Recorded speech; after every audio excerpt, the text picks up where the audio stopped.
You can hear me? I can hear you fine. Thank Good. you. Okay, don't hesitate to get in close there. What did I ask you? I asked you just now. You asked me if I was in good standing with Oh, this. yes. Are you a good standing member of Marfa Public Radio? And I said I thought so. Do you actually listen to the station? I haven't much in recent months in my automobile. I have one of those where I can listen to stuff from the sky. Mm-hmm.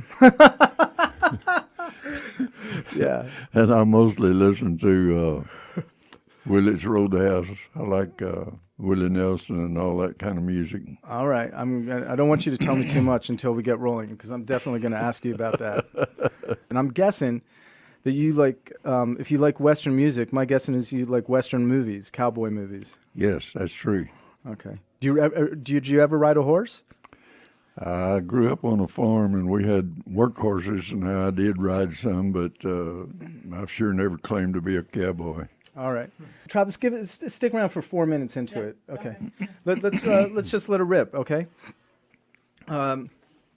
Hello, West Texas radio listeners. This is Marfa Public Radio, and you are listening to West Texas Talk. My name is Jason Kolker, and we have the honor of speaking with one of Marfa's most beloved residents, but also a great West Texan. His name is Brit Webb. Brit, thank you for showing up today. Glad to come. Thank you for the invite. And, this is one of the things where we haven't done a lot of preparation, but I'll just let people know from the onset that you have been in Marfa, I think, since the early 60s. You have been a school principal. You have been a student at the same school. I think you were in Korea, is that right? I was in Japan during the Korean War, but I never did get to Korea. Well, let's start somewhere sideways, which is, you know this building as something other than a radio station. First time I visited Marfa was probably about 1943, and this was Webb Brothers Automotive. Was a Sinclair station, and most people probably don't remember it, but Sinclair, their logo was a dinosaur named Denny, and this big metal sign of old Denny was out in front at that time. So, hold on, Webb Brothers sounds suspiciously like people who related to you. My two oldest brothers, Harold Webb and Bascom Webb, started business here, and they took care of, during World War II, the mechanics were scarce, and they took care of these ranch vehicles, and so they spent all the war here, and I visited them a couple of times, and then they later moved down on the corner, which is now Marfa Contemporary, and that was a Gulf station, and their business was known as Webb Brothers Lightland Gulf. And I moved to Marfa. I went to work there for them. Okay, so to make this, just to increase the vividness of what you're saying, Marfa Public Radio is now in a building that you know very well, because you came to town and this place sold cars, the Webb Brothers. What kind of automobiles were sold here? Actually, during the war, they didn't sell automobiles, but over where the office is was part of the shop, and the back part of this was shop, and on the right hand was office. And when they moved down to the Gulf station after the war, well, they sold Studebaker at first, and later on they bought out Chrysler, Plymouth, and Jeeps, sold a few Packards, and worked on all kinds of vehicles. So my impression is now, if someone's coming to Marfa, they say, well, this is a cute little town. It's kind of artsy. They have a lot of restaurants. Is that what someone would have said in 1962 if they came to Little Marfa, Texas? Did the word cutesy come into mind when you came to Marfa? Well, I actually moved here, I guess, still during the war, about 1944, and the air base was going strong east of town, and the Army base was very active. And the town was buzzing. Now, after the war, starting along in when they closed those bases, it went back to pretty much a cow town, and downhill for a long time till the art scene arrived. Let me move up. I don't like a linear interview, so let me tell people about when I first came to town.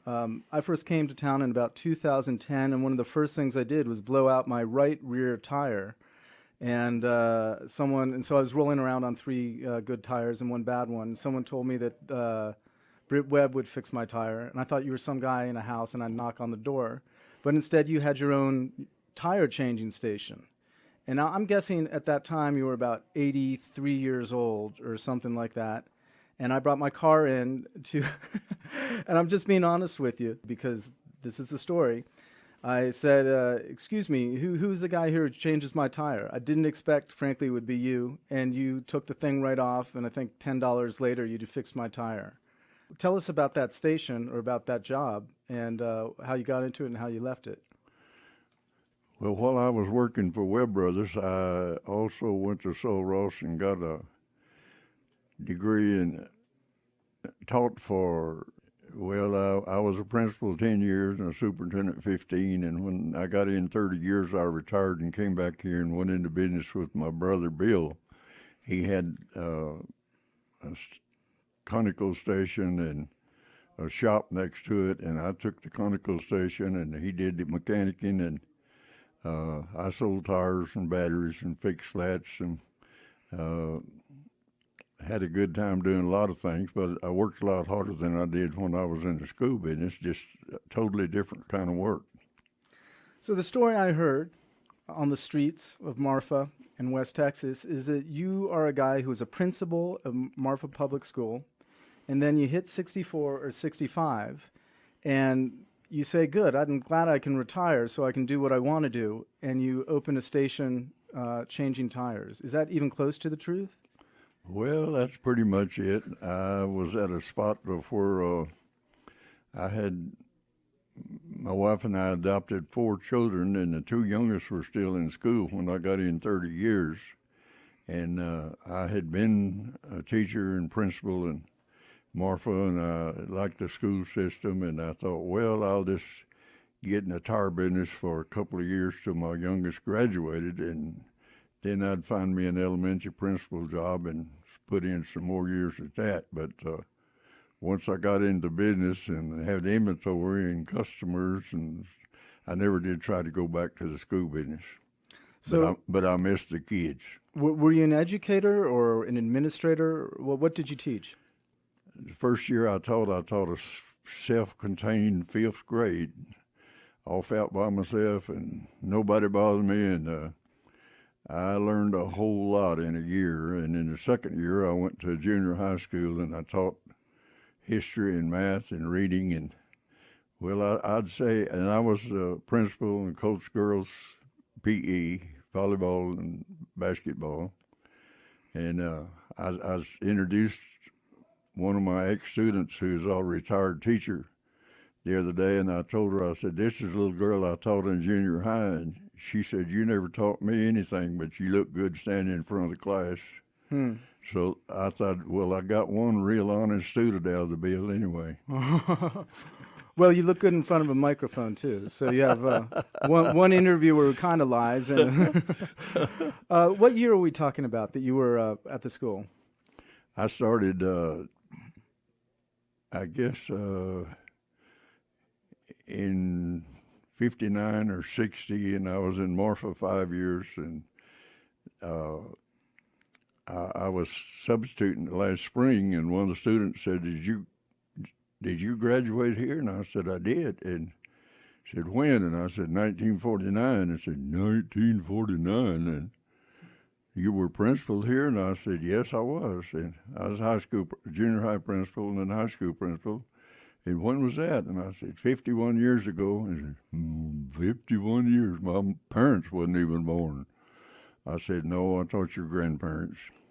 Wow. Well, here's a question I bet you'd never heard in 1959, but it's been a popular question increasingly in the history of the United States, which is, was this a segregated school? Because Marfa had in its population a lot of Hispanics coming from Mexico and, of course, a lot of people coming from all around West Texas. But what was the school like population-wise, demographic-wise?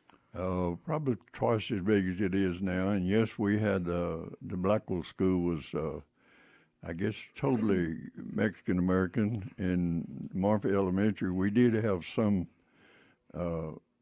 parents wanted their kids to go to school over there, so I did have a few of those kids, but they didn't integrate the elementary schools until the year I left here and went to Valentine as superintendent, that we built a new elementary school and then combined the two schools. Do you recall the year about that? Pardon? Do you recall the year when that integration occurred? That would have been about 1965 or 6, I guess. Of course, when I was high school principal, all the kids after 9th grade went to the high school, and so, but a lot of them thought they were through school when they finished over at Blackwell, and so they never did come over to the high school. But I had some outstanding students that had graduated at Blackwell, and at that time also the Catholic Church had a school that a lot of the kids went to it. You were in Marfa from World War II through Korea, through what in the rest of the United States was the civil rights movement in Vietnam, Nixon, Reagan, some big incidents, some big tides of history. And I could see being in Marfa that either you follow this stuff very assiduously or that it doesn't touch the town much at all. What's your impression of things like the civil rights movement in Vietnam and all the Korean War, for example, which I know you fought in? Did they affect the town much? This is along a lot of the changes started taking place in the town, and most of it for better. I barely missed World War II, and when the Korean War started, I joined the Air Force, and that was 1950. And so I was gone from Marfa from 50 to 54 when I got out of the Air Force. And by that time,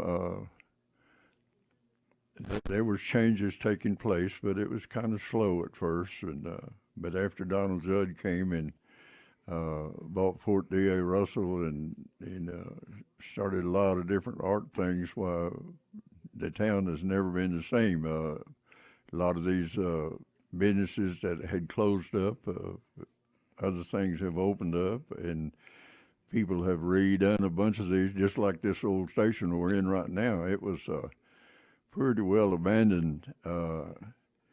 When I was working down at the Gulf Station, this had changed to a Texaco station, and was totally different. And then my brothers closed their business, and Bascom Webb and his son Ronnie moved into this building where we are, and it was known as Webb Motor Company. And they did still sell Chrysler and Plymouth automobiles and lots of tires. But Bascom was a super good mechanic, and so this place, until he retired, was very busy. And then his son that was in business with him, Ron Webb, kept it open for a good while with local mechanics and so forth. Am I right? And I'm sorry I'm bouncing around, but if you want to stick on something, let me know. But I was going to say, you're mentioning brothers. You had 10 brothers and sisters, 14? There are different numbers are jumping around town about that. Yeah, I'm number 10 out of 14 children. I had 7 brothers and 6 sisters. We grew up on a farm over east of Abilene and picked lots of cotton and did lots of kind of farm work before I ever came to Marfa. You picked cotton personally? Oh, yeah, we picked lots of cotton. That's was our main crop for money. And then when we got ours done, why, we lived on a 120-acre farm, and then we picked the neighbor's cotton, and then sometimes went up towards Lubbock and lived in somebody's barn and picked all of their cotton. So I had lots of experience at that, and that's one reason that I went to high school and college. I never did really enjoy that cotton picking. I've been doing these interviews for about 6 or 7 years, and I've talked to a number of people who pick cotton, and they all say the one thing they learned from picking cotton is they don't want to pick cotton. Yeah, that's back-breaking hard work. But I would have guessed that, I think the number you said was 14. A family of 14 growing up on a farm is going to be a very, very poor, if not frankly impoverished family. And yet it sounds like the Webbs have done fairly well for themselves. My older brothers were real good to get out and get busy making a living away from that farm at an early age, and that kind of passed on down to us. I came and worked for, probably 6 months when the war was still going.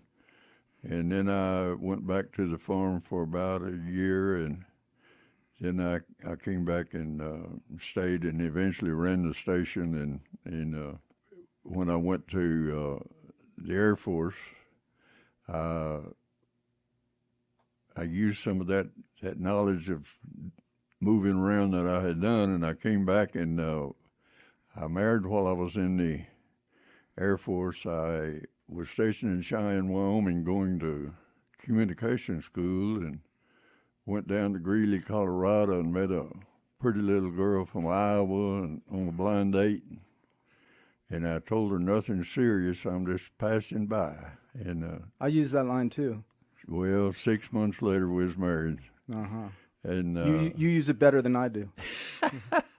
It lasted 58 years, so I guess I did pretty good with it. She graduated from University of Northern Colorado, and she taught homemaking all the years that I was in school business. And so we worked together and raised kids together, and had lots of fun helping other people's kids, and was a real good life, good time. Well, I know this is jumping up to the present. I know that you're still enjoying a good life because you had an illness not so long ago. You seem to have recovered, and I've seen you out at night until fairly late, and I've seen you early in the morning, starting about 9 a.m. Am I right that you're 88 years old now? I'm 88 years old. I had to close my tar business when I was informed that I had to take 45 radiation treatments, and so I moved to Austin and lived with a daughter, and did those 45 treatments, and just got along extremely well. Had a lot of people praying for me, and I sent them word, don't worry about the radiation, pray about the traffic I'm driving in. And I wasn't kidding, because I did that 45 trips on Mopac in Austin, and that's old men and country men don't have any business driving down there. You know, if you were in a city right now and you were as happy and strong as you are at age 88, you would have like some exercise video out or something like that, or some diet book. And yet you're here in Marfa, and you seem to get along very well, just living the life you've always led. But let's be honest, you're doing really well. What do you suppose gives you your sense of humor and your health? 2 or 3 things, I guess. One is I've been extremely fortunate. My health has been good. I missed very few days ever when the 30 years I was in the school business, and the 30 years that I was in the tire business. And I made up my mind after I had that radiation and so forth that whatever time I had left, I was going to just thoroughly enjoy it. And that's what I do. And I usually go out to Mondo's and have breakfast with a bunch of guys about 7 o'clock or so in there. And I have. How long have you been doing that? Well, we've been eating together. When I retired from teaching, my wife said, I'll get up and make you breakfast, but I'm not going to talk. And I said, don't worry about it. Just stay in bed, and I'll just go downtown to eat. And so I've always eaten breakfast since I retired from teaching. We were first down at Carmen's, a bunch of us, and then we were out at Alice's. And when those places closed, well, then now we go to Mondo's. But not always. Some of those guys have passed on, and well, a lot of them have. But it's a good bunch of way to find out what's going on, and try to settle the world's problems. And the ones I eat breakfast with now, all except Ike Livingston, they all speak Spanish. Well, he does too. And so it must be a little bit lonely for you. Well, yeah. Sister Margie from the Catholic Church the other day was talking to him, and I told her, "You're picking up that Spanish good." And of course, she is Spanish. And she said, "How long have you lived here?" And I said, "About 70 years." And she said, "I'm never talking English to you again." And so when I got ready to leave, well, the Catholic group meets over there and have a good time of a morning. And so I told them adios, and they all told me adios. And the next morning I told them adios, hasta la vista. And they said, "Oh, he's picking it up." Yeah, and at that rate, in 150 years, you'll be fluent. Exactly. Hey, you said there were three things that you thought were keeping you so vital, and you mentioned one, which I guess is friends and breakfast. That's one and two, but what are some other ones? Well, we adopted our youngest daughter, Krista, when we were maximum age to adopt, and so her children came along when we were up in years. And matter of fact, she has a son now that my grandson is 15, and I've been trying to at least stay around till he graduates. And so he's sophomore, so I still got a ways to go, so I got to keep everything going. And what's number three? And by the way, I should tell the audience that you are 88. You have much, much more and better hair than I do, and I'm a lot younger. And I should also tell the audience that I resent that quite a bit. So what's number three? In you got the breakfast and the friends. You got living for your grandson, and I'm going to just say luck. An awful lot of it is luck, Yeah. and I've actually lived a pretty good life. Do you drink? I do not drink. Smoke? I do not smoke. Are you vegetarian? I know I'm being short with you, but I just want to get these down. Are you? What's your diet? What? Your diet. What do you not eat? Well, I can eat most everything, and I didn't when my wife was doing the cooking. There's some things I didn't like, but I've learned to like a whole bunch of things since she's been gone. Kind of, whatever I can get, I guess is the word. But I still eat out quite a bit, and I never did learn to cook because my wife was such a good cook, and then she taught all the kids to cook, and I thought I don't never need to know that. And then one day I was by myself, and so I use a microwave a good bit, and but I've just been extremely fortunate in my health. I didn't think drinking was mixed very well with working with kids, and so I didn't do that. And I did smoke for a while, and I used to smoke cigars, and my son James would ride with me, and he'd pat me on the leg, and he'd say, "We're sure going to miss you, Dad." And that kind of gives you an incentive to quit. And so I did quit, and I've never regretted it because it's just a bad habit. We have about 5 minutes left. I'm going to point out, and I think you'd agree with me, that one thing that you've obviously done that has kept you young and active and vital is you never stopped working. I really enjoyed what I was doing. It got to where the tires were awful heavy so far as lifting them and so forth. And you told me that they were making them heavier all the time. Yeah, they did that.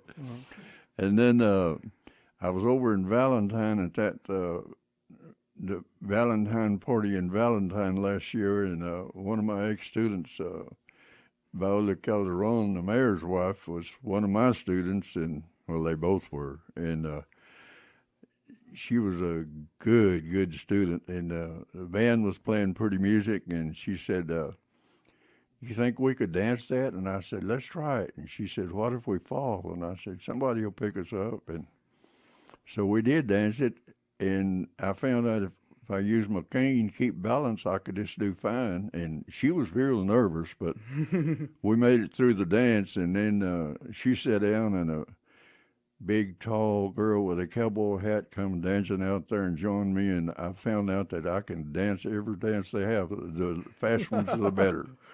So I've been doing that, and I sure have had a lot of fun. And it's kind of a shock to some of the women I asked to dance that I'm doing it with a cane. And was down here at the Lost Horse the other night, and dancing with a girl from Houston. And I said, "Have you danced anyone from with a cane before?" And she said, "No." And a dog walked across the floor, and I moved him over with my cane. And I said, "How about dogs?" And she said, "No."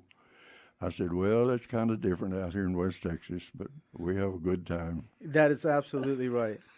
I'm going to ask you a few questions that I have. Let's make them short so I can fit them in. But these are just very broad questions. Here's one. Do you remember when John F. Kennedy was shot just 6 hours away in Dallas? I was a high school principal, and I found out the news there, and I just turned out of school. And yes, I remember it very well. Mm-hmm. What was the mood or the sentiment? Well, everybody was just so much in shock that I just thought the word was spreading everywhere, and there wasn't no use to try to out of school. So we just went home and listened to the TV, I see that you have one hand that's better than the other, and I've wondered, you let me know if this is a question I shouldn't ask, but what happened to your hand?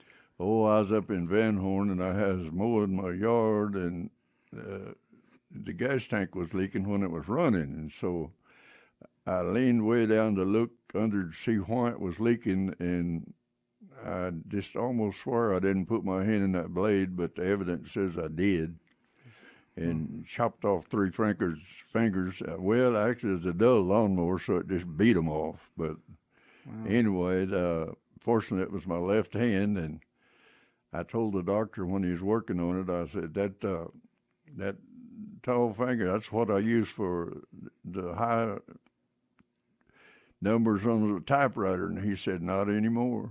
And so I don't type anymore. Yeah, so the lesson there is stay out of Van Horn, right? Well, I learned that in 3 years as a high school principal there. Something happened as we were walking in here. One of our friends who was out in the hall didn't recognize you, and he said, "What the bleep is your name?" or "Who the bleep are you?" And I was thinking, wow, he just said that to Brit Webb. When is the last time you heard someone approach you like that? Not very often. Most everybody seems to know who I am. I used to know everybody in Marfa, but I find out I sure don't anymore. And that bothers me, especially it bothers me when I've been substituting at school that I don't know the kids, know who their parents are, or their background, and I always knew that when I was teaching. Do you have any problems with all the changes and the influx of all these new faces? Are these young whippersnappers to you, or just new pioneers coming to revitalize an old town? What do you think? Oh, whenever you mean like at school? Yeah, at school. I told them right away that I was an ex-teacher and a principal and a superintendent, and we'd just have school, and they've just been super good kids. First time I went to the cafeteria with them, I was kind of nervous, and I sat by myself, and a little senior girl came over and said, "Would you like to sit with us?" And I said, "I would." And so I went and sat with them, and the next day I got there early, and I sat by myself, and one of the boys came in and said, "Could we sit with you?" And I said, "You sure can." And so they've just treated me super, super good. Let's end with this question as suggested to me by one James Webb, who claims he's your son. And he said you had a good story about how you became a buck sergeant in the Air Force in Korea. And by the way, he pointed out that you actually tried to join the Army at age 17 for World War II. And there was some question about whether your vision, not your age, was up to standards. Yeah, I went to join the Marines the day I was 17, and I had tickets already to South Carolina, Camp Lejeune, and I couldn't read the chart. And they told me get some glasses and go home, and I got glasses, and I was stunned. I could see the leaves on the trees and the stars in the sky, and I had never known I was blind. Wow. Well, that's a beginning of another conversation we don't have time for. But tell us the story about how you became a buck sergeant. This is in Korea now, right?